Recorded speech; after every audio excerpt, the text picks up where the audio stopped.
tonight's program is presented by Stu Rosebrook, and he's considered the son of the American West, and he has a doctorate in U.S. history, so I think he knows what he's talking about.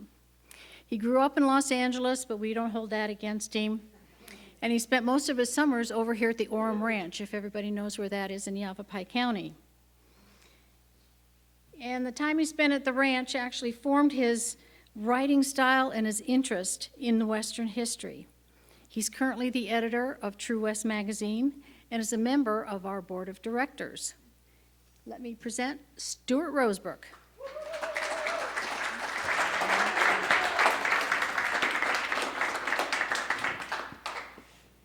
All right, I think we're going to move that over here.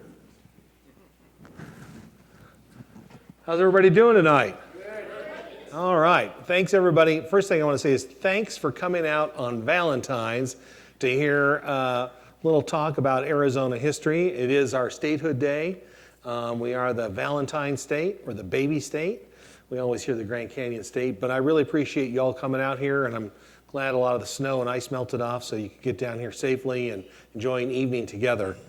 Before we go any further, I really do want to thank and have all of our volunteers and board members stand up to be acknowledged. As you know, I want to thank you for coming here tonight. You're the reason that we do this, and then our volunteers help make this a success for our community and our state.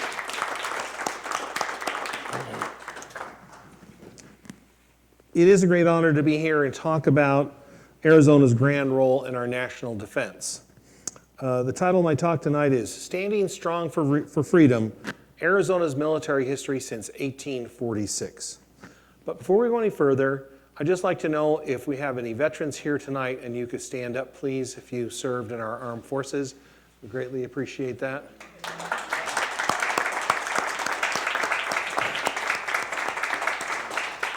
Gentlemen, ladies and gentlemen, any of you from Arizona that you grew up here or served in the state of Arizona? Grew up. Wonderful. Third generation. All right. And sir, where did you serve in Arizona? In the Arizona National Guard, and then in Vietnam, in the Army, the whole routine. Wonderful. Well, one of the things, this is the third time I've given this talk, and it's developing. I was asked to give it last year at the Elks and recently at the Sons of American Revolution here. And one of the things that I thought about as I've developed this talk about Arizona's military history is really thoughtfully thinking about all the men and women who are Arizonans right now serving overseas, or sons and daughters of Arizonans who are serving overseas. And I'll give you a few stats, but I would like you to know, we're a very small community. And whether you're on social media or not, you never really know when you're going to get notice of something that connects us to national events. And recently, through some mutual friends that we know each other from the printing and publishing community, as well as down in Scottsdale, Paradise Valley, I noticed that a mutual friend through Facebook, he's the publisher of some Trends magazine down in Paradise Valley and Phoenix. If you recently saw in the papers that there were 5 Marines who lost their lives in San Diego. One of those was an Arizonan, young man from Phoenix. And so it's never really too far from us. And I think that that's who I'm going to dedicate our evening's talk to tonight, is those men and women that are serving overseas right now and serving here in Arizona. And we've got some history to talk about tonight, but I thought I'd put up Fort Huachuca.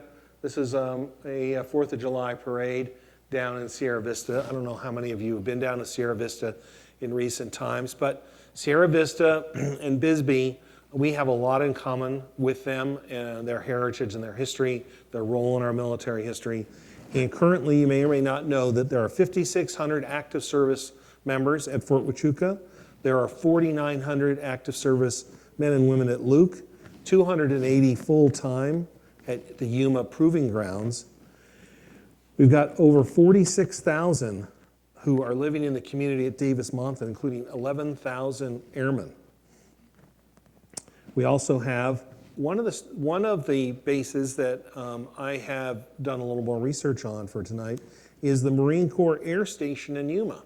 And we're going to get into how Arizona has transformed itself and went through these various phases in being a military, one of our front lines of defense during the territorial era, and now today in our modern America.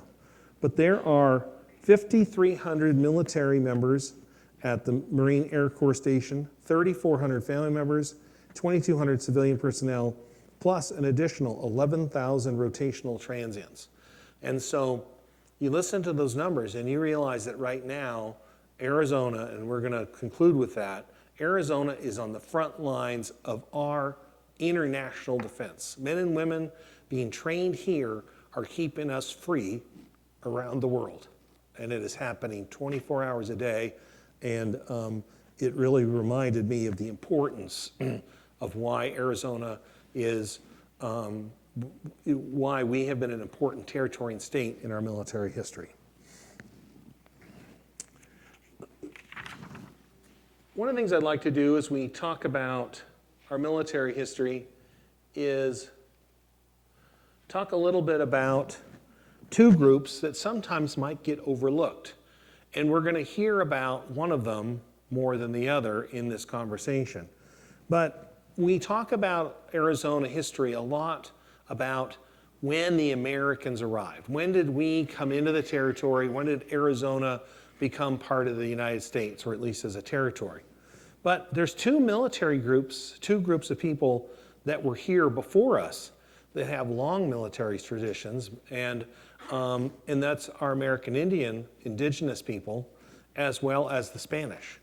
And we know because of both of their cultures and their clash, and then the later clash between our groups, as well as how many of our American Indian friends and that are from Arizona, this is their home state, and they have been here a long time.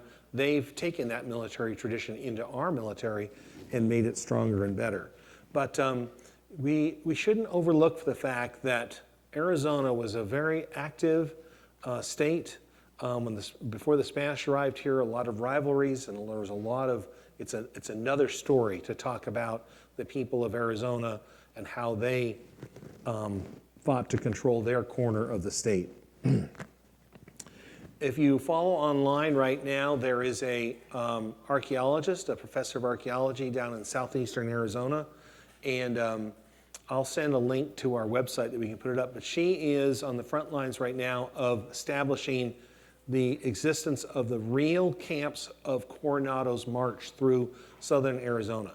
And it's really remarkable that the material they are finding in their camps that later became semi-permanent Spanish settlements down there in the San Pedro River Valley and further south, but as they crossed in from Sonora across Arizona, and she is really establishing what supplies they brought with them. They're finding the remnants of the Spanish military crossing into Arizona on that famous Coronado expedition. So let's go to 1846. Sound doing all right?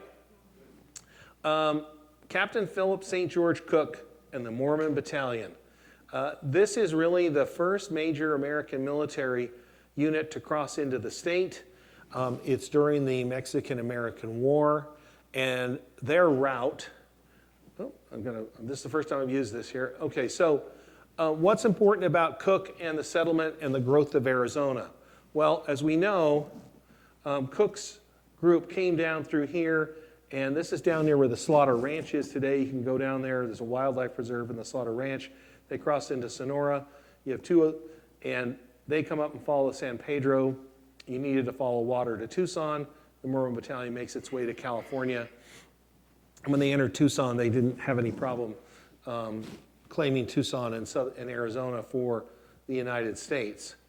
What's important about looking at these routes here, and then you look at Kearney up here, this route to this day, if anyone's driven US 60 up through Globe and across the state, we know that this has not become the interstate, but we know that routes across southern Arizona became our US highways, and many of these routes of these early pioneers, of our military pioneers, established the routes that many of us have driven and established our highways through the state. 1846 to 1890, safeguarding a territory. This is Yuma. How many people have been down to Yuma and toured the quartermaster's house down there, or been to the prison or the military? It's very, very interesting, and it sits at one of the most important crossroads in Arizona history. And if you, this is a great time of year to go to Yuma and to go down there and enjoy the sunshine. If you like the heat, like some of the Europeans, go in the summer. But Yuma became quickly a very important crossroads. The Spanish, of course, had established a trail to cross there. My friend John is here. He should be invited at some point to talk about the southern route of the Butterfield Trail. That is one of his areas of expertise. But again, Yuma is the key to a growing nation. And there aren't any bridges, and you can see the steamboats there. And if you read Martha Summer Hayes' Vanishing Arizona, she talks a great deal about how the troops didn't cross the Mojave Desert, even though the stages did. They were brought up through the Sea of Cortez, up the Colorado River by steamboat, and they had to have a very low draft. But Yuma becomes a very key component to the United States expansion and how the territory of Arizona will grow with the Gadsden Purchase. Here we are a couple years later. Yuma is, you love how the artists make it look like a little St. Louis there, hey. But I think that if anybody was in the military here, I have to thank my wife for coming out here on Valentine's to hear me speak. But imagine being a military spouse and your husband says, hey, guess what? I've been stationed to Yuma in the 1850s. She might say, I'm staying in San Francisco with the family, send me a postcard. So this is a somewhat of a dramatic poster that we're going to get into a little bit of the facts and figures about Arizona from 1849 to 1864. There were 37 posts built in the state in that time period. So very early on, we know that the federal government, and it's not Arizona yet until 1864, but we know very early on that with the establishment of the Butterfield Trail and the New Mexico Territory, we don't see here, but we know for the fact that the Navajos are, here, you can see that a lot better here. You got Fort Defiance. We have military up north early on, 1850s, early 1860s. We see that military being developed along the southern route because of the gold fields in California and the traffic. People want to get to California, and Arizona very early on, the federal government is sending out military men to survey routes across the state. They're trying to visualize a national country, visualize railroads and roads of commerce, and they turn to our military men and they establish their forts. Fort Defiance, 1851 to 1861, a lonely outpost there on the edge of the world. My friend Bob Bosbell, who you've heard speak, he likes to describe being assigned to Arizona in the 1850s and 1860s as our Afghanistan.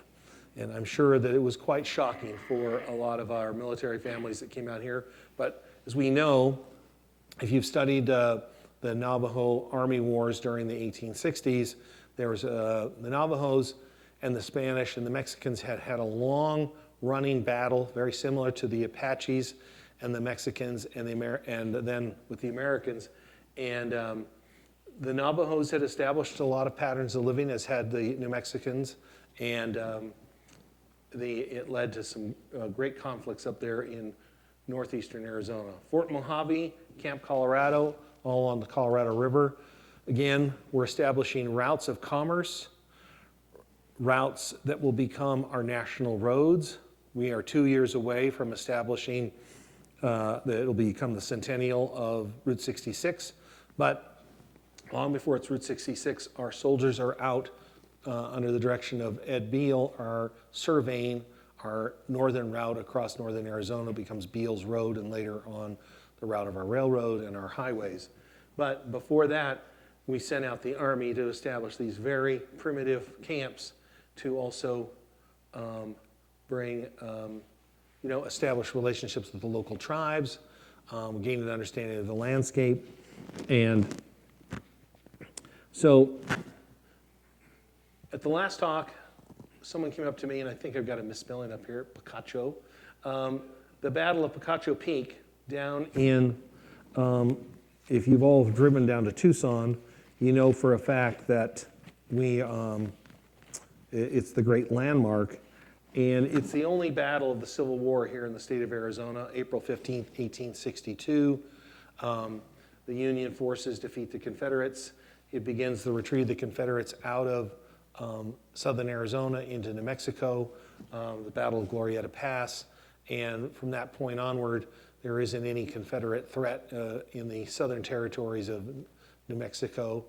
And then in 1864, with the discovery of gold here in Prescott, Lincoln, who was a real nation builder, and I want you to think about Abraham Lincoln differently. He's not just a Civil War president, he's really a national president with a vision well beyond his second term. And he was very, very active in creating territories and creating states, and he wanted to make sure he was looking beyond the end of the war, and he wanted to protect the resources that could help win the war.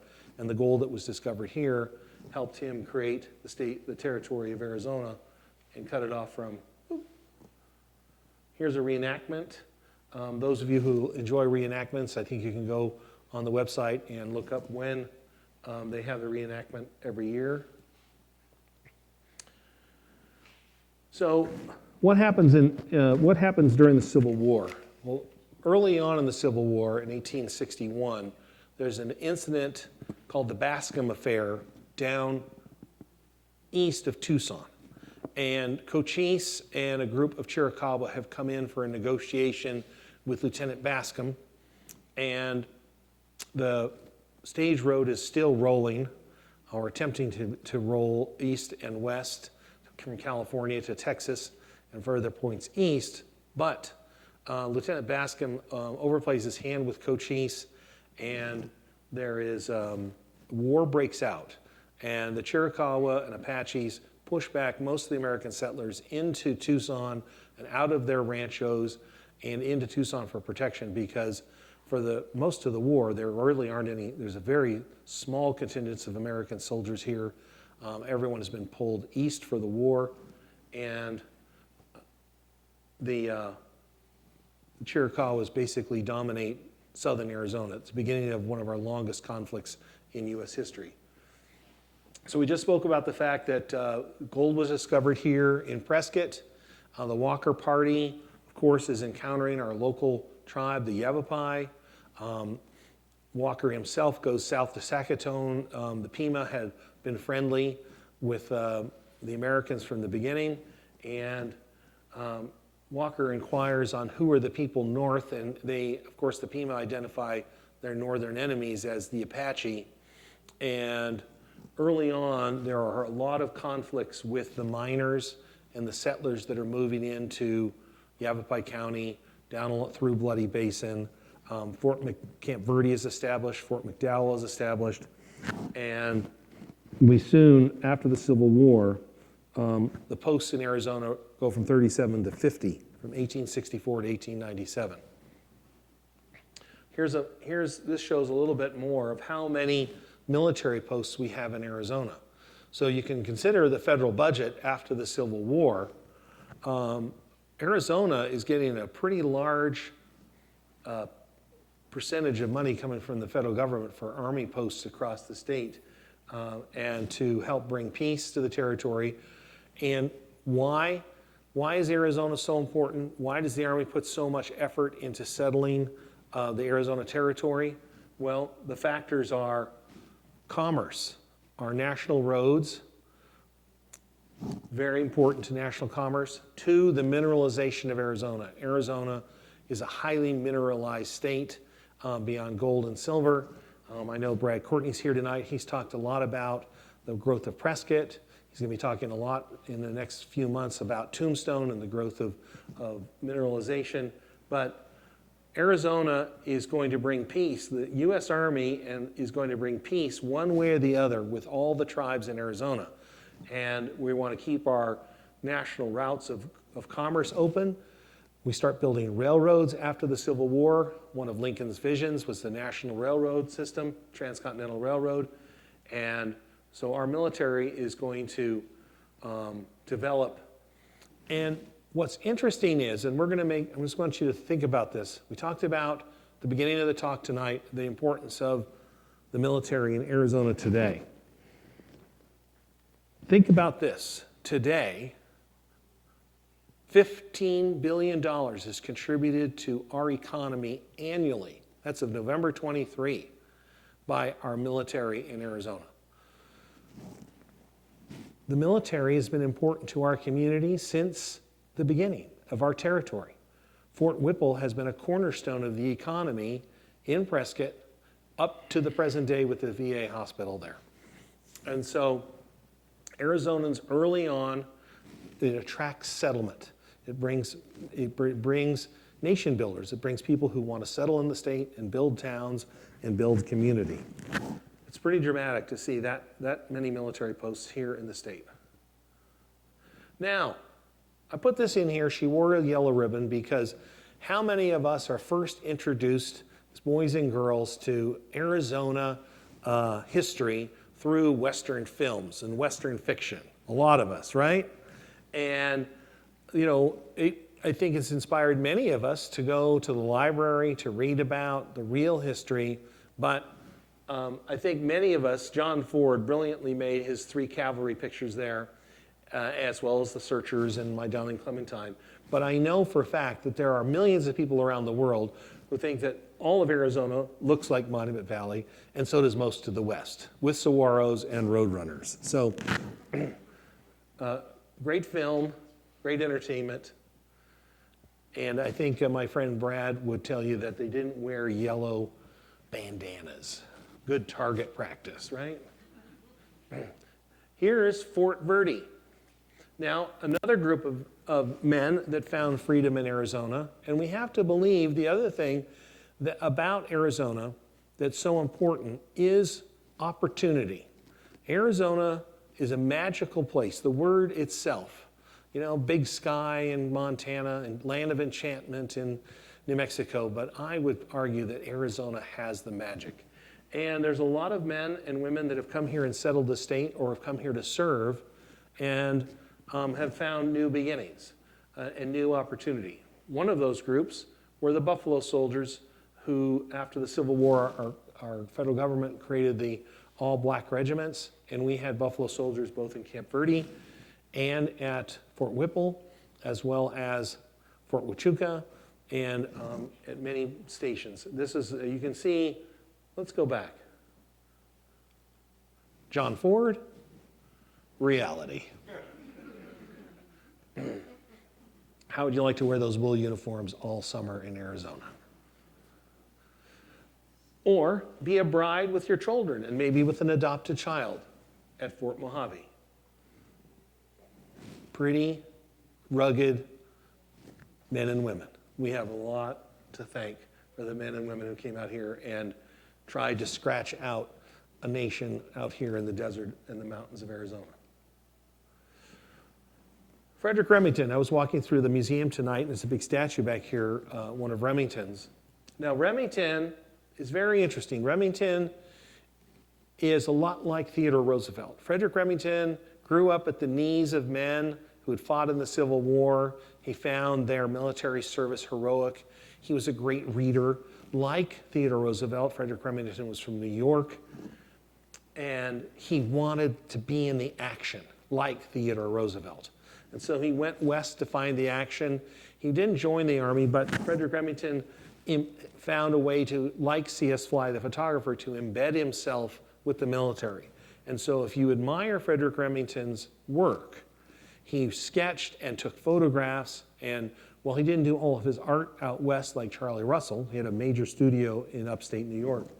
Remington came out and rode with the cavalry, lived with the soldiers, went out on the trails, and so if you can feel the dust and the heat then in Remington's artwork, you think of him as somebody that really went out of his way as an early artist, like many of the artists did, went west to discover it. And we owe a lot to him because there aren't photographers following the Army around, up and down the mountains. We have plenty of photography from the photographers who are out there with the survey parties or taking photographs. But it's Remington and other artists that their art survives and gives us a realistic look at day-to-day life of the soldier and the trooper in Arizona.